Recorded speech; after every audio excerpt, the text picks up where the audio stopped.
Indo British advanced pain clinic నొప్పి మాయం surgery దూరం ఫర్ అపాయింట్మెంట్స్ 9155515563. నమస్కారం, వెల్కమ్ టు ఐ డ్రీమ్. నేను మీ ఝాన్సీ. అయితే ప్రస్తుతం మనతో ప్రముఖ వాస్తు జ్యోతిష నిపుణులు, గాయత్రి అమ్మవారి ఉపాసకులు, బ్రహ్మశ్రీ దైవజ్ఞ వీరాపురం సుబ్రహ్మణ్య శాస్త్రి గారు ఉన్నారు. ఈరోజు కొన్ని మంచి విషయాలు ఆయన అడిగి తెలుసుకుందాం. నమస్కారం గురుగారు. శుభాశీస్సులండి. గురుగారు, చాలా మంది ఇప్పుడు గాయత్రి మంత్ర ఉచ్చారణ ప్రాముఖ్యత ఏంటో తెలుసుకుంటున్నారు. కాకపోతే చాలా మందిలో ఉన్న సందేహం ఏంటంటే, ఉచ్చారణ చేసేటప్పుడు మనం తప్పుగా ఉచ్చరిస్తే ఏమైనా దోషాలు కలుగుతాయా, అసలు కరెక్ట్ గా గాయత్రి మంత్ర పఠనం చేయాలంటే ఏ టైంలో చేస్తే మంచిది, ఎలాంటి ఫలితాలు కలుగుతాయని అందరికీ సందేహాలు ఉన్నాయి. ఈ రోజు మాకు గాయత్రి మంత్రం ఉచ్చారణ ఎలా చేయాలి, ఏ టైంలో మంచిది చేస్తే మంచిదో, ఆ గాయత్రి మంత్ర ఉచ్చారణ వల్ల కలిగే లాభాలు ఏంటో తెలియజేయండి. మీరు చాలా మంచి విషయం అడిగారు. ఇది మూలమైంది, ఈ విశ్వానికే మూలమైనటువంటిది. ఒక మాట చెప్పాలంటే ఈ విశ్వంలో ఈ మంత్రమే జీవము, చలనము. ఏమిటి? జీవము, చలనం, కదలికలు. కదలికలు అనగా ఏంటంటే గాలి ద్వారా కదా ఏదైనా కదలిక అని కొంతమంది అనుకుంటారు. ఆ గాలికైనా సరే ఏ టు జెడ్ అన్నిటికీ ప్రాణము, జీవము, కదలికలు ఈ మంత్రం. అయితే ఈ గాయత్రి మంత్రం అనేది మనము ఒక విగ్రహాన్ని ప్రతిష్ఠ చేస్తే ఆ విగ్రహానికి పండితుడు అనగా అయ్యగారు ఆయన ప్రాణప్రతిష్ఠ చేస్తాడు. ఆ ప్రాణప్రతిష్ఠ చేసేటప్పుడు 10 మంది వినకుండా ఒక వస్త్రాన్ని అడ్డపెట్టుకొని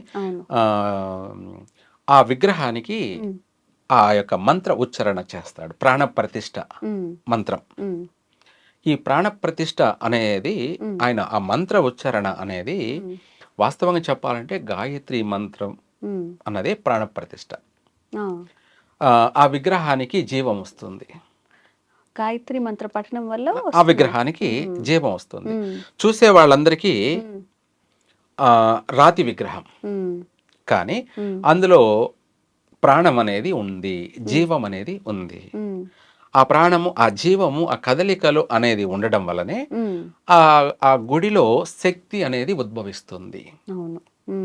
పాజిటివ్ వైబ్రేషన్ అనేది ప్రజ్వలిస్తూ ఉంటుంది.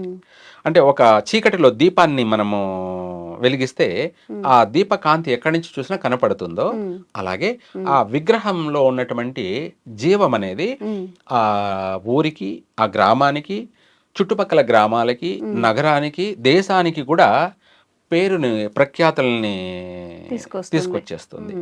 అంటే పలానా గుడిలో మనం పోయి ఆ గుడిలో మొక్కుకుంటే మనం కోరుకుంటే మన కోరిక నెరవేరుతుంది, మనం అనుకున్న పని జరుగుతుంది, సంతానం లేని వాళ్ళకి అక్కడ పోయి మొక్కుంటే సంతానం కలుగుతారు అని చెప్పేసి ఒక్కొక్క విశేషమైనటువంటి పేరు ప్రఖ్యాతుల్ని గడిస్తుంది ఆ దేవాలయం. ఒకరితో ప్రారంభమై 100 మంది, 1000 మంది, లక్షల మంది కూడా ఆ దేవాలయానికి వెళ్ళే అవకాశం ఉంటుంది. ఎందుకు అంటే అక్కడ జీవం ఉంది కాబట్టి, ప్రాణం ఉంది కాబట్టి. ఇదే కాకుండా మనము మనిషియే కాకుండా ప్రతి ప్రాణికి కూడా కడుపులో కొన్ని మాసాల వరకే బొమ్మగా ఉంటుంది. ఈ ప్రాణం అనేది, జీవం అనేది గాయత్రీదేవి ఆ బొమ్మకి ప్రాణం పోస్తే ఆ బొమ్మ కాస్త జీవం పోసుకొని కడుపులో కదిలి కదిలి కదిలి ఆ తర్వాత డెలివరీ అవుతుంది. అయితే ఇక్కడ ప్రతిదానికి ప్రాణము, జీవము, మూలము గాయత్రి మంత్రం. ఒక మాటలో చెప్పాలంటే ఏ టు జెడ్, గాయత్రి మంత్ర పఠనం. అయితే ఈ మంత్ర పఠనాన్ని అందరూ పఠించవచ్చా, పఠించకూడదా అనేది సందేహం. అయితే మనము ఉచ్చరించే విధానము ఎవరైనా సరే కరెక్ట్గా ఉచ్చరించినప్పుడు లోపం లేకుండా, శబ్దధ్వనిలో కూడా లోపం లేకుండా, ఉచ్చారణ లోపం లేకుండా ఎవరైనా పఠించవచ్చు. మనము వీళ్ళే పఠించాలి, వీళ్ళు పఠించకూడదు అన్నామంటే అది తప్పు. ఎందుకంటే ప్రాణం అనేది అందరికీ ఉంది. ఆ ప్రాణం ఉన్న వాళ్ళు ప్రతి ఒక్కరూ గాయత్రినే. ఎందుకంటే గాయత్రినే ప్రాణం, ప్రాణమే గాయత్రి అమ్మవారు. ఇక్కడ మనం ఏంటంటే చాలా మంది లేడీస్ పట్టించకూడదు అని చెప్పడం జరుగుతూ ఉంటుంది. ఇక్కడ ఏమీ లేవు. అవి వాళ్ళ వాళ్ళ పర్సనల్ వ్యక్తిగత ఆలోచనలు. ఎవరైనా పఠించవచ్చు. ఈ మంత్రాన్ని మనం పఠించేటప్పుడు కంపల్సరిగా మనము వాక్కు శుద్ధి అంటారు కదా, మనం నోరు శుభ్రత ఉండాలి, శారీరక శుభ్రత ఉండాలి. రెండోది మనసు కూడా కల్మషం లేకుండా శుభ్రంగా ఉండాలి, ప్రశాంతంగా ఉండాలి. ప్రశాంతంగా ఉంటూ మన నడవడిక, మన ఆచారాలను కూడా కొంతవరకు వీలైనంత వరకు క్రమశిక్షణ ఉండాలి. క్రమశిక్షణ ఉండాలి. ఇందులో యజ్ఞోపవీతం ఉన్న వాళ్ళు కంపల్సరిగా వాళ్ళు క్రమశిక్షణగానే ఉంటారు వీలైనంత వరకు కూడా. సంధ్యావందనం, వాళ్ళ నియమనిష్టలు, మడి ఆచారాలు, ఇవన్నీ కూడా చాలా వరకు వీలైనంత వరకు ఇది వరకు చాలా బాగా పర్ఫెక్ట్గా ఉండేవాళ్లే. కానీ ఇప్పుడు రాను రాను కాలానుగుణంగా కొన్ని కొన్ని వదిలిపెట్టేశారు. అది ఏది ఏమైనా కానీ ఈ మంత్రం అనేది మనకు సర్వశక్తిని ప్రసాదిస్తుంది, సర్వశక్తిని ప్రసాదిస్తుంది. మనము ఇష్టమైన ఫుడ్ తిన్నామంటే శరీరానికి ఎనర్జీ, శక్తి వస్తుంది. శరీరానికి కొంతసేపు అనగా ఎనర్జీ ఉంటుంది. కానీ ఈ మంత్రం పఠించడం వల్ల జీవితాంతం ఎనర్జీ ఏర్పడుతూ ఉంటుంది. జీవితాంతం ఎనర్జీ ఏర్పడుతూ ఉంటుంది, శక్తి వస్తూ ఉంటుంది. మనకు ఈ మంత్రాన్ని మనం గాయత్రి మంత్రం అని చెప్పేసి మనము అందరికీ తెలిసిన మంత్రాలే. అందరికీ ప్రాణవాయు మంత్రం ఎన్నో ఉన్నాయి. అయితే మనకు ముందుగా మన యొక్క కష్టాలు వైదొలిగిపోవడానికి, మన ఆర్థిక పరంగా మనకు కలిసి రావడానికి, ముఖ్యంగా చెప్పాలంటే మన వంశము అభివృద్ధి చెందడానికి, ఇంకా అనేక రకాలుగా, అనేక విధాలుగా మనము ఈ మంత్ర పఠనం వల్ల, అంటే సర్ప గాయత్రి మంత్రం అనేది ముఖ్యంగా పఠించాలి. సర్ప గాయత్రి మంత్రం.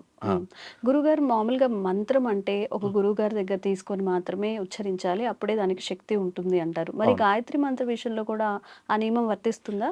ఎవరికైనా కానీ గురువు ద్వారానే తీసుకోవాలి.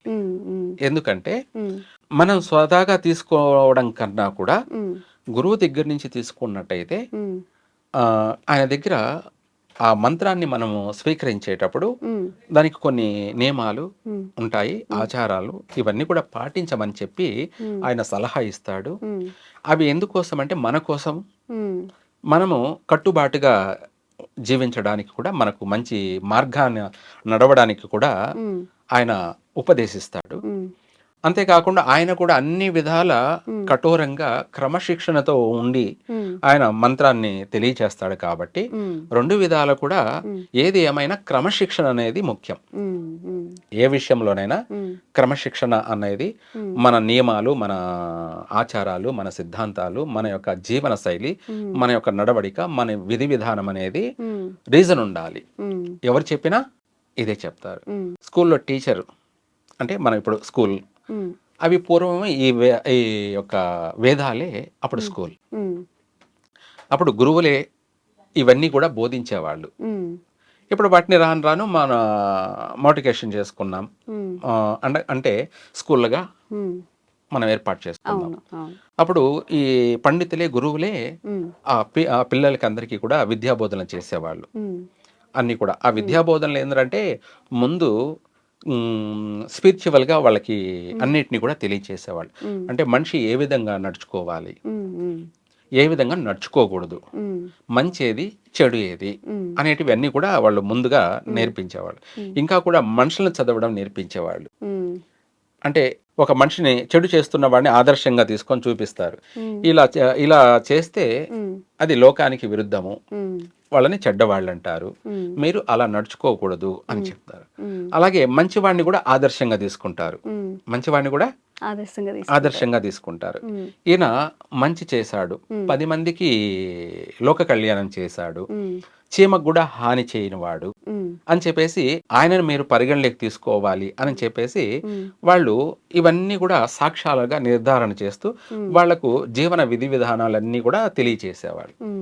సరే, ఇప్పుడు అవన్నీ పక్కన పెట్టేస్తే మనకు మంత్రం అనేది మన అభివృద్ధి కోసం, ఏదేమైనా ఎవరికైనా కానీ అభివృద్ధి అనేది జరగాలి. అభివృద్ధి జరిగినప్పుడే వాళ్లకు ఆధ్యాత్మికంగా కూడా ఆలోచన పెరుగుతుంది. ఎందుకంటే ఒక్కొక్క మనిషి నడవడిక ఒక్కొక్క రకం.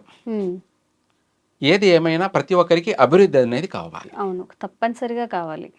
ఆర్థిక పరంగా ముఖ్యంగా మరీను. అవును, ఆర్థిక పరంగా ముఖ్యంగా అభివృద్ధి అనేది కావాలి. అయితే సర్ప గాయత్రి మంత్రం అనేసి మనకు ఇది అత్యంత ముఖ్యమైనటువంటి మంత్రమే.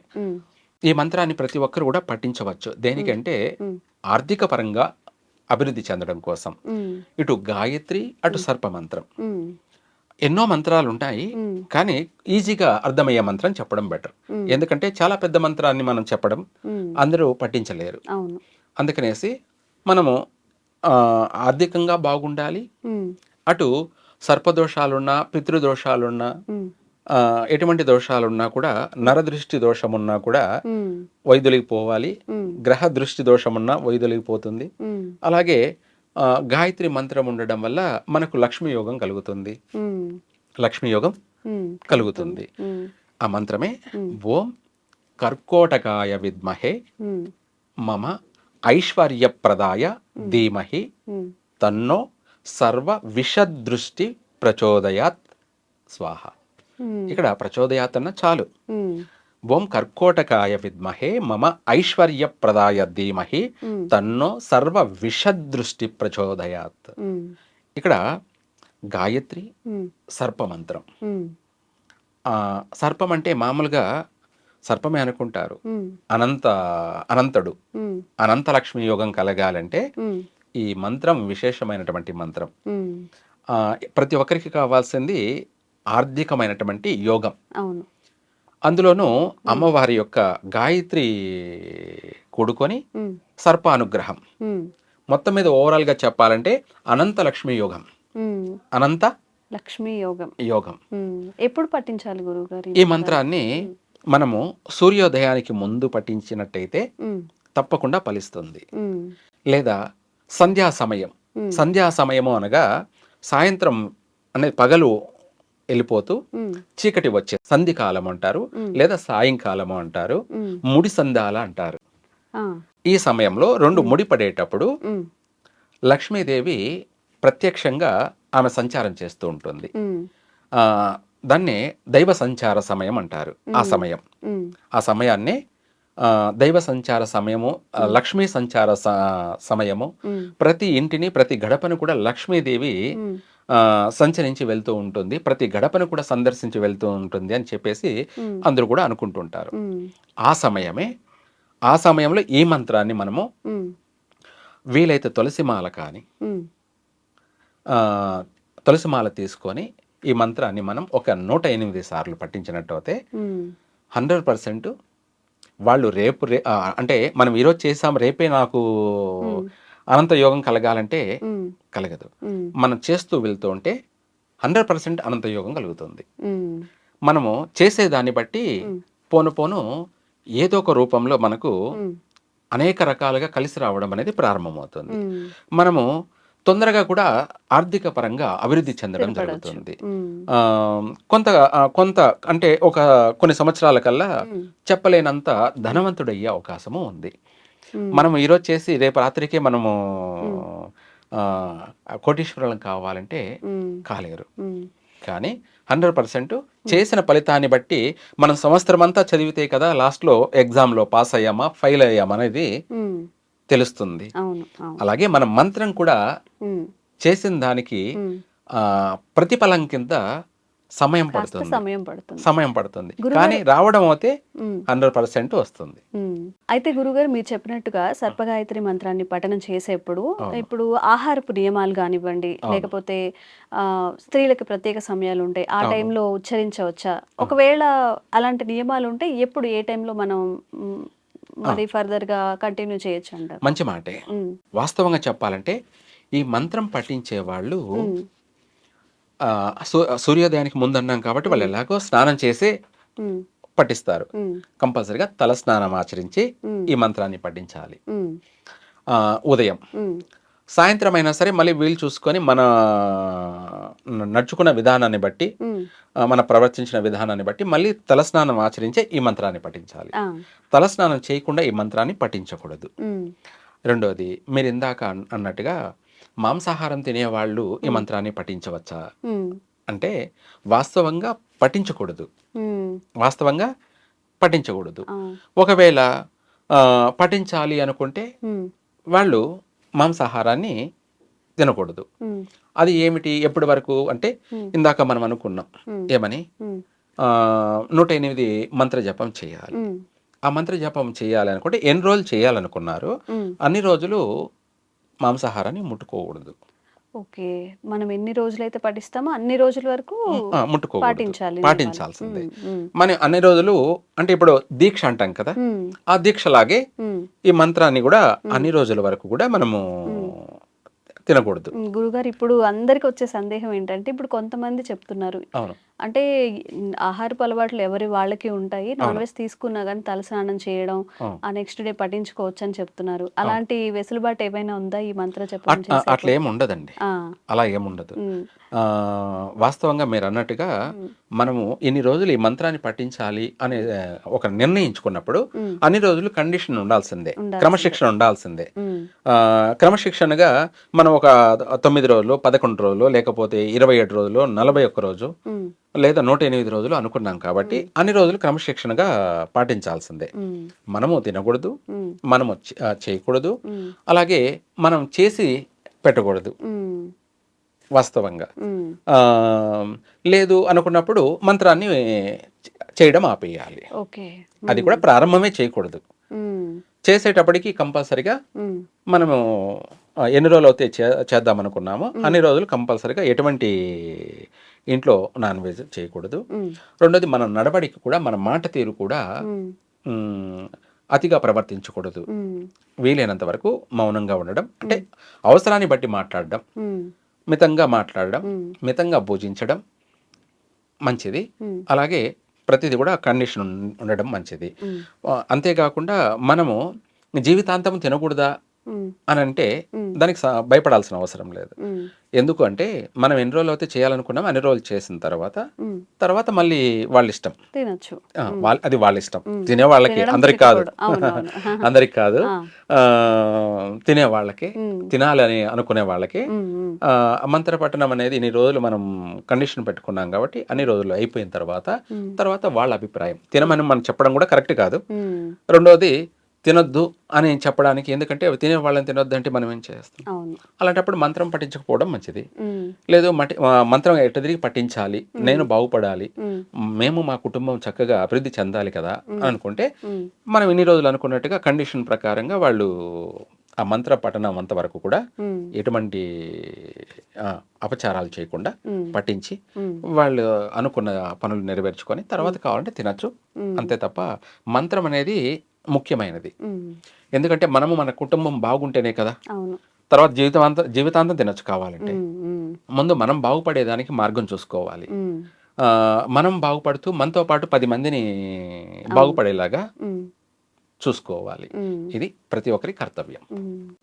చాలా మంచి విషయాలు తెలియజేశారు గురుగారు, ధన్యవాదాలు. సర్వే జన సుఖినో భవంతు.